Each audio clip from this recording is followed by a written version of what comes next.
This is the top 10 fastest checkmates. I hope you're ready for it.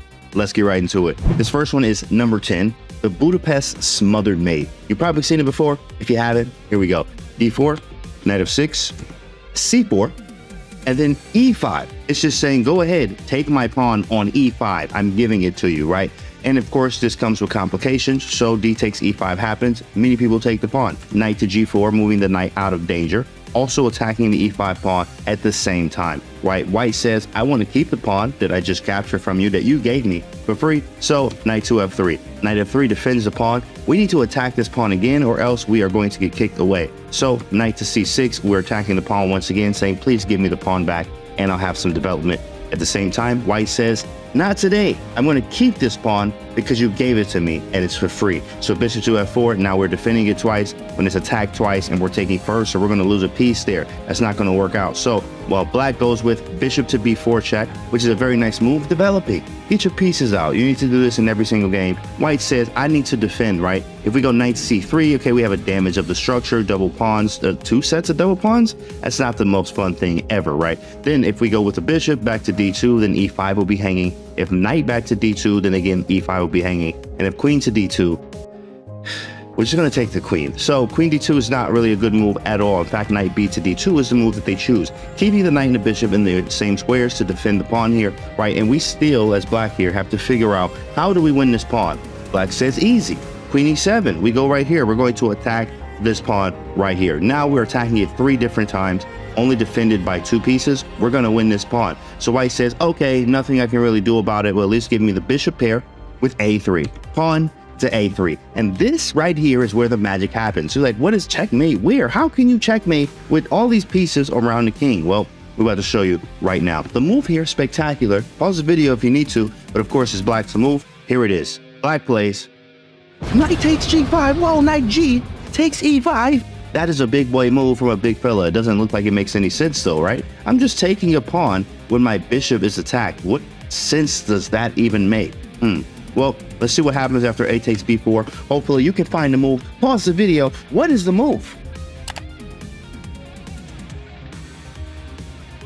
Black to move. The checkmate is knight to D3, smothered. Here we go with number 9. This one is called the England Gambit Mate. Now, very similar to the Budapest Gambit. Let's see what it is. After D4, E5, that we see a lot in the Budapest Gambit, but White's still saying, hey, you're going to give me the pawn? I'm going to take it. So he captures the pawn. D takes E5. Boom. Thank you very much for that. Now, Black says, hey, I need to get my pawn back. So we put the queen on E7 this time instead of knight to C6, right? Well, no, it's very strange because the queen's in front of the bishop, and we saw in the Budapest Gambit that the bishop comes out to B4 to check. After queen E7, attacks the pawn. Knight F3 defends the pawn. We need to attack it again, or else what are we doing? Knight to C6, right? So we attack this pawn not once, but twice now. And White does that we've seen in the Budapest Gambit as well. And just simple things, defending the pawn. The pawn wants to and needs to be defended, right? So we defend it with bishop to F4. Now, here comes the trick. After bishop to F4, we go queen B4 check, triple attack. Not only the king's under fire in check, the bishop is attacked, and B2 is under fire as well, under attack. So White goes with, you know what, hey, I'm not going to let you take my bishop. If I go C3 or move the knight, you're going to just take the bishop, right? Queen blocking is going to run into some tricks with queen B2 and bishop over to B4. Very scary stuff. So, hey, I'll bishop B2. I'm totally fine with this. I'll back up, right? You're not going to take this pawn. You're going to hit the queen. And now that the queen is attacked, queen takes B2, attacks the rook here. Now we have the move that we wanted to play as White here, which is bishop to C3. Bishop C3 is now saying, hey, I'm going to attack your queen and defend my rook at the same time. Question mark move, because it is a question mark move. It is in trouble right now. White is, after bishop to C3, bishop to B4. Great move here. I didn't have to move my queen. Best defense is offense. So we actually attack this bishop while defending our queen. You can't take it because we'll take the king immediately. It's pinned, can't do anything about it. So White says, all right, cool. Queen D2. I have everything under control right now, says White. At least they think so. After we make this move right here, bishop to C3 ends it on the spot. How is that possible? If knight takes C3, decisive material loss, you can hit the button. Resign, that is. Queen takes A1 and you are done, right? That's going to be check. We're going to lose. You're going to lose some decisive material. It's game over. So that's why we put the queen on D2, says White. So queen takes C3. It's a double question mark. Why? Because it's mate. Black to move. What do? The move here is queen to C1. And he's done. Mate. England Gambit trap. Another one. we got him, okay? Coming in at number 8, we have the Owens Defense Fool's Mate pattern. Let's check this one out. This one's a cool one right here. We start with E4 and then B6. Very strange, but of course it's very playable. It's the Owens Defense. Sometimes you see it in the French as well. Next move, D4. Take the whole center if they give it to you. Bishop B7 and Bishop D3. I'd like playing against the Owens Defense this way as well. This trap is very fun and it can happen to your opponent today. F5. After the F5 move, looks crazy, but of course it has actually some merit to it. After pawn takes F5, E takes F5, bishop takes G2. Boom. Haha, gotcha. Tricked you, except we tricked you. Queen H5, and we live. That's a big move. Check. Okay, cool. That's awesome, but I can defend it, right? G6, says black. Cool. When you take or do anything, I'm going to take the rook. I'm going to be up some decisive material. Falling into the trap. F takes G6. Boom. Right? Okay, we can take this. We're threatening G7. We're threatening, both of these are checkmate, by the way. Very cool checkmate, except if I go knight F6. Haha, double question mark, but it actually is hitting the queen. Has some nice merit here. If I go G7, hey, you can take the queen. Wow, that's kind of annoying. If I move the queen, again, I'm going to take this rook. But white has an outstanding move, and that move is G takes A7. Oh my goodness, the man has left the building. Wait, what? My queen's hanging. Take it. Knight takes H5. Thank you, appreciate it. I'm sure you can spot the move now. He never got around to taking this rook on H1 because he's done. After this move right here, Bishop G6 is mate. This is the Owens Defense Fool's Mate pattern. Coming in at number 7, we have the Italian game Smothered Mate, or aka the Blackburn Shilling Gambit. It actually comes from that. Now here it is. This is for black. After E4, E5, right, standard stuff. Knight F3, Knight to C6. You see this all the time. So many times, I'm sure you even played this today. Knight to C6, Bishop to C4. Developing Italian game, quiet game, etc., stuff like that. But it gets very, very loud after a move like Knight to D4. You've never seen this one. What is this? Your opponent's already tricked. I have no idea why is he moving the knight twice and giving up his E5 pawn. I'm just going to take it. Knight takes E5, falling right into the trap. Queen G5, and we live. We hit the knight and G2 at the same time. But white's like, wait, what? It's just, what are you doing? Knight takes F7 anyway. What? I'm forking the queen and the rook. Now you see the double question mark there. But as a human, what is this? I'm forking. I should be winning on the spot, right? Black says, hold on a minute. Queen takes G2. I'm going to attack this rook. It's also a double attack, right? And we're attacking at E4. White says, you know what? Move the rook. Defend it. It's fine. Nothing's wrong. Guess what? I still have a rook in the bag here, right? But it's black to move. In fact, he's already lost. White, that is. Queen takes E4 check. Wee. Wait, I can just block this, right?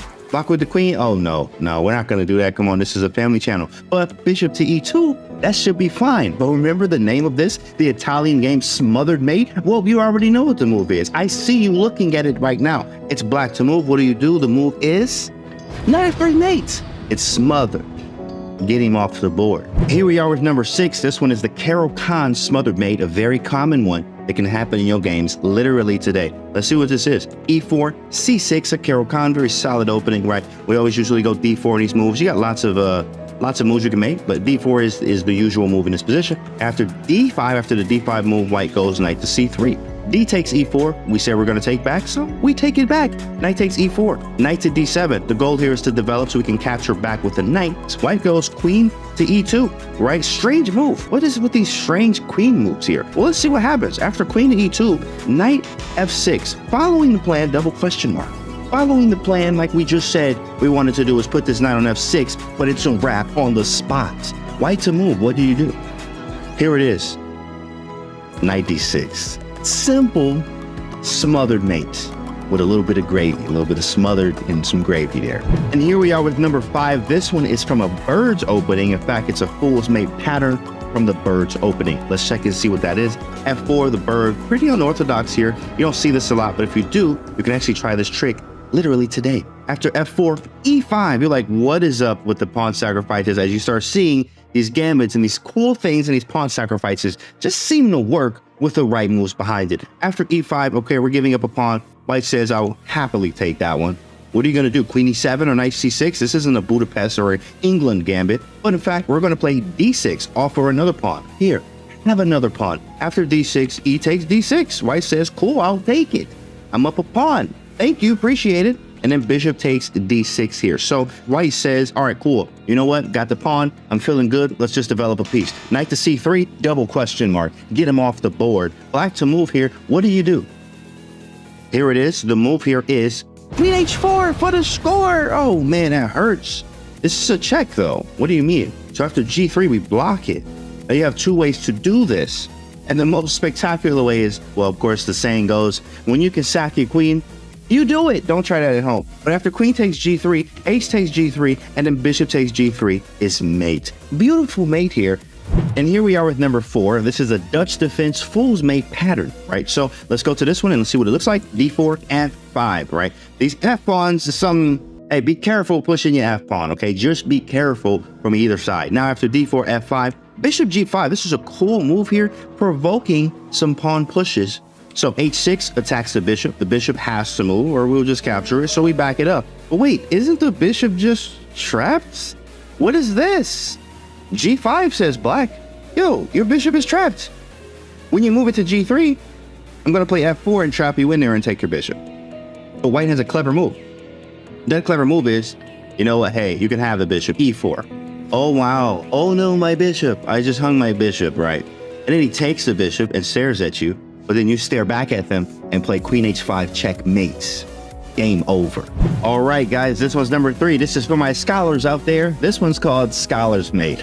All right, so here we go. e4, e5, bishop c4. Get the bishop out. You've probably seen this one. You might have got hit with this one before, and you also can hit somebody with this same checkmate. Let's see it in action. After e4, e5, bishop to c4, develop the piece, get the bishop out of the outside of the pawn chain. We can also lock it outside the pawn chain, but we just want to develop it and attack f7. After bishop c4, knight to c6, defends the pawn. It just develops. And we bring the queen out. Here it is. Boom, queen h5.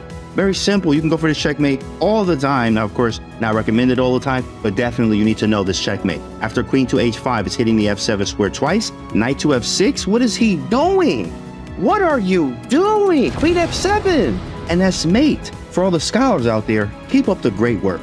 Here we are with number 2. This one's called Grob's Attack, but it definitely is not an attack for white here. After g4, this is called the Grob. This is a strange opening. You may have pasted before, but it is definitely strange. Here's a good move from black here. They go e5. Hey, just take the center if you're going to do crazy stuff. I'm just going to continue to take the center. White continues to do crazy stuff and play f4 here. What on earth is this move? We don't know, but we will play checkmate when it's there. Queen h4 checkmates. Getting off the board, allowing a fool's mate is what they'll call this here. But f4 and g4 pawns pushed. We played e5. Queen h4 is mate on the move. That's number 2. Here we are with the last one of our top 10 fastest checkmates. Can you guess what this one is? We kind of hinted at it before. Maybe you've known or seen this one before. This is like the fastest one. It was up the king, but hey, black's just saying, hey, whatever, you can play whatever you like.